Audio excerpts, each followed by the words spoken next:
உலகெங்கும் வாழும் அன்பான தமிழுள்ளங்களுக்கு அநேக கோடி வணக்கங்கள். நல்ல நேரம் நிகழ்ச்சியூடாக நல்லதே நினைப்போம், நல்லதே நடக்கும், நலமாயிருப்போம்.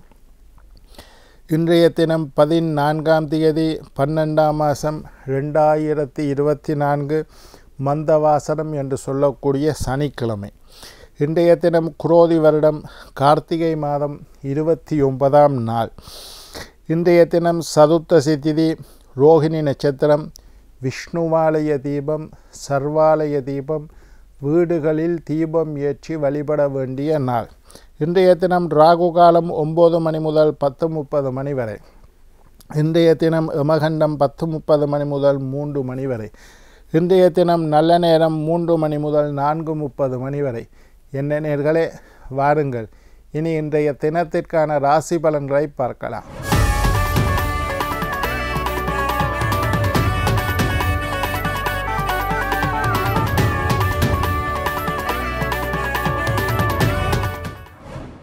மேஷம் சிக்கல், ரிஷபம் பக்தி, மிதுனம் எதிர்ப்பு, கடகம் வெற்றி, சிம்மம் விருப்பம், கன்னி ஜெயம், துலாம் நட்பு, விருச்சிகம் தெளிவு, தனுசு மகிழ்ச்சி, மகரம் தாமதம், கும்பம் சுகம், மீனம் வரவு.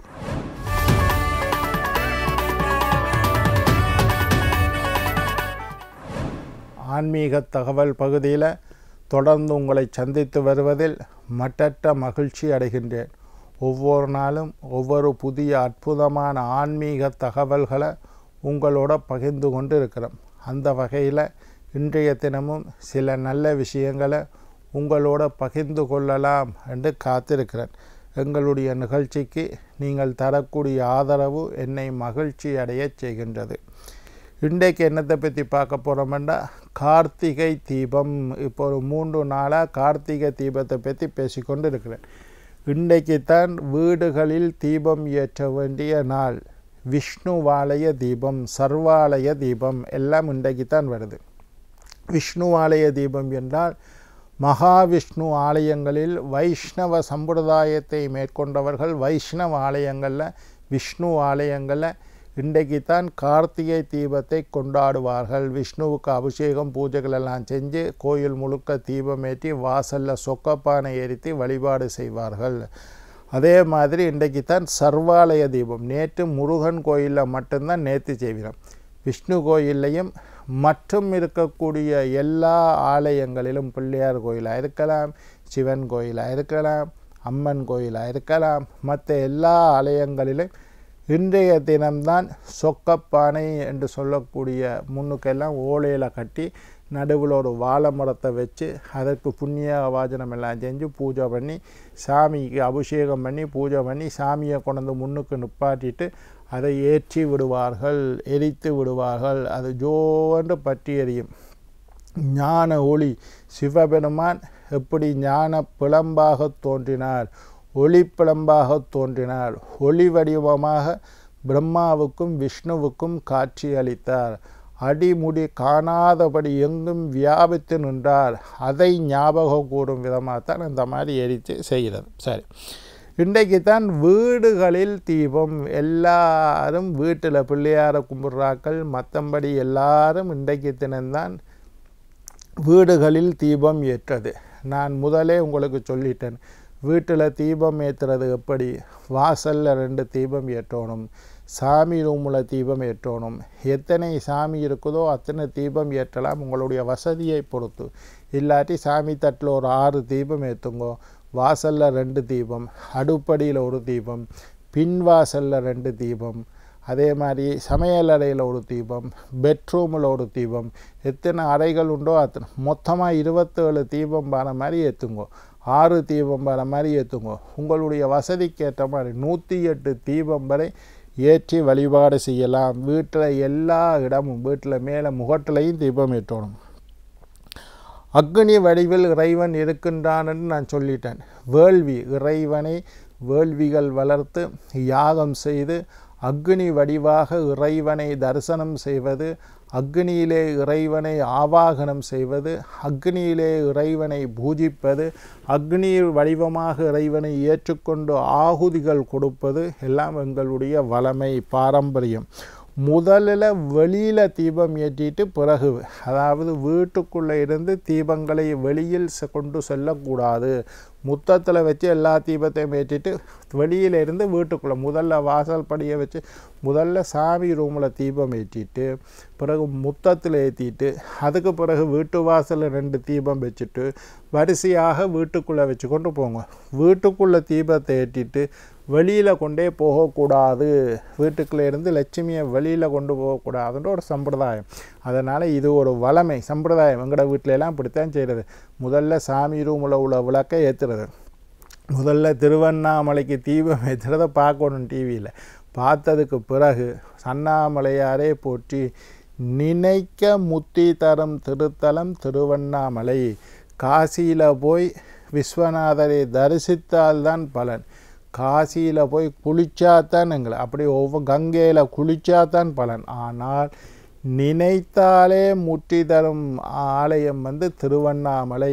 அதுதான் டிவியில் பார்த்து இங்கே இருந்து திருவண்ணாமலை உண்ணாமுலை அண்ணாமலையாரை நினைத்தாலே முத்தி தரும் தலம் திருவண்ணாமலை. அங்கே தீபம் ஏற்றுறதை பார்த்துட்டு 6 மணிக்கு சரியாக சாமி ரூமில் தீபம் ஏற்றிட்டு முத்தத்தில் தீபங்கள் எல்லாம் ஏற்றி வாசலில் 2 வச்சுட்டு அப்படி வரிசையாக கொண்டு எல்லா இடத்துலையும் பெய்யுங்கோ. அதே மாதிரி காமாட்சி விளக்கை முதல் நாளே கழுவி வச்சுக்கொள்ளும். நான் நேற்று சொன்ன மாதிரி தீப திருநாளுக்கு முதல் நாளே நீங்கள் விளக்குகள் எல்லாம் கழுவி துடைச்சி துப்புரவு பண்ணி வச்சுக்கொள்ளணும். அன்றைக்கு தான் கழுவி கொண்டு இருக்கக்கூடாது. முதல் நாளே கழுவி வச்சுக்கொள்ளணும். வாசலில் இருபுறமும் கண்டிப்பாக தீபம் ஏற்றணும். புதிதான அகல் விளக்கே சிறந்தது. போன வருஷம் ஏற்றினதை இந்த வருஷம் ஏற்றுறதை விட வருஷத்துக்கு ஒருக்கா தானே ஒரு 27 விளக்கை வாங்கிடுங்க புதுசாக. வாசலில் வைக்கிறதையாவது புதுசு, பழசை போட்டுட்டு புதுசு. அடிக்கடி செய்கிறதுண்டா பாவிக்கலாம். இது வருஷத்தில் ஒரு நாள் தான் செய்ய போகிறீங்க. அதனால் பழசெல்லாம் தூக்கி போட்டுட்டு புதுசாக வாங்குங்கோ. இல்லை ஐயா எங்களுக்கு வசதி இல்லைண்டா கொஞ்சம் விளக்கு ஒரு 6 விளக்கையாவது புதுசாக வாங்கி மீதியை வேணும்னா பழசில் ஏற்றலாம். அது ஆக குறைந்தது 6 தீபம் ஏற்றணும். 27 நட்சத்திரங்கள் இருக்கிறதுனால 27 தீபம் ஏற்றலாம். அதுக்கு முதல்ல உங்களால் முடிந்த அளவு 108 தீபம் ஏற்றது எல்லாமே சேர்த்து சாமி ரூமில் எரியிற காமாட்சி விளக்கையும் சேர்த்து 5 முக தீபங்களையும் சேர்த்து 108 தீபங்கள் எரிய வேண்டும். சில பேர் குத்து விளக்கை வச்சு எல்லாத்தையும் ஏற்றி விடணும், அதுவும் சரிதான். அப்போ அதில் 5 தீபம்னு கணக்கெடுத்துக்கொள்ளும். மொத்தமாக 108 ஏற்றுறது வசதி. ஆலயங்களில் 108 தீபம் ஏற்றுறது வசதி. அதே நேரத்தில் கொஞ்சத்தையாவது புதுசாக வாங்கி கொள்ளுங்க. வீட்டு வாசலில் வைக்கிறது, சாமி படத்துக்கு வைக்கிறது, இதெல்லாம் புதுசு வாங்கி ஏற்றுறது நல்லது. திருவண்ணாமலை என்ன நினைக்கிறேன் நான் சொன்ன நினைத்தாலே முத்தி தரும் திருவண்ணாமலை. ஜோதி ரூபமாக இறைவன் காட்சி அளிக்கக்கூடிய இடம் திருவண்ணாமலை. திருவண்ணாமலை கோயிலுக்கு பின்னுக்கு பெரிய ஒரு மலை இருக்குது, அண்ணாமலையாருக்கு பின்னுக்கு. அந்த மலை உச்சியில் தீபத்தை கொண்டே ஏற்றி விடுவிடும். அது கிட்டத்தட்ட 12-13 நாட்கள் அந்த தீபம் எரிஞ்சு கொண்டே இருக்கும். எவ்வளவு 3000 கிலோ நெய்யை அந்த தீபத்துக்கு அதில் ஏற்றுறது ஒரு பெரிய முட்டி மாதிரி ஒன்று வச்சு அதுக்குள்ளே 3000 கிட்டத்தட்ட 3000 கிலோ நெய்யை அதுக்குள்ளே ஊற்றித்தான் அந்த தீபத்தை ஏற்றி விடுறது. எவ்வளவு திரி 1000 மீட்டர் நீளமுடைய கடா துணினா உங்களுக்கு தெரியும், இங்கே என்ன சொல்லணும்னு தெரியல, கடா துணி என்று சொல்லுவோம் நாங்கள், காரிக்கன் துணி என்று சொல்லுவேன். அந்த கடா துணியில் 1000 மீட்டர் துணியை எடுத்து பெரிய திரி மாதிரி திரித்து அதில் 3000 கிலோ எண்ணெயில் முக்கி அதை ஏற்றுவார்கள். கிட்டத்தட்ட 11 நாட்கள் மழை பெய்யலாண்டா. ஆனால் இந்த கார்த்திகை மாதம் மழை பெய்யும், மழை பெய்யலைன்னா இன்னும் கூட எரியும். மழை பெஞ்சாலும் 11 நாட்கள் நினைத்தாலே முக்தி தரும். அதை போய் உங்களுடைய வாழ்க்கையில் நான் போய் பார்த்துருக்கேன். ஒரு முறையாவது திருவண்ணாமலைக்கு கார்த்திகை தீபத்தன்று சென்று பாருங்கள். அப்படி இல்லாட்டி ஏதோ ஒரு முறை வாழ்க்கையில் ஒரு முறை இந்தியாவுக்கு போக வாய்ப்புள்ளவர்கள் திருவண்ணாமலைக்கு ஒருக்கா போயிட்டு வாங்க. அற்புதமான ஆலயம். அங்கே தான் கிரிவலம் என்ற அந்த மலையை சுற்றி சுற்றி வாடுறது கிரிவலம். ஆயுள்ள ஒரு முறையாவது நீங்கள் மனித பிறவி எடுத்துவிட்டால் மரணத்திற்கு முன்னதாக ஒரு முறையாவது திருவண்ணாமலைக்கு போய் கிரிவலம் செய்துவிட்டு வாருங்கள். எல்லா பாவங்களும் நீங்கிவிடும், எல்லா தோஷங்களும் நீங்கிவிடும், எல்லா சாபங்களும் நீங்கிவிடும்.